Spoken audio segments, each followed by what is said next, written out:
kasama ko siya. Tinuturong lahat ng maibigan niya. Bilmo ko ang maririnig sa kanya. Bilmo ko yun, bilmo ko niyan, ha?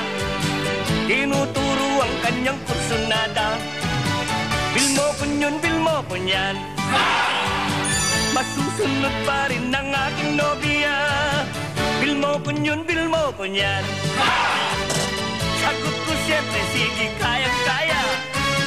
Dahil sa talagang mahal ko siya.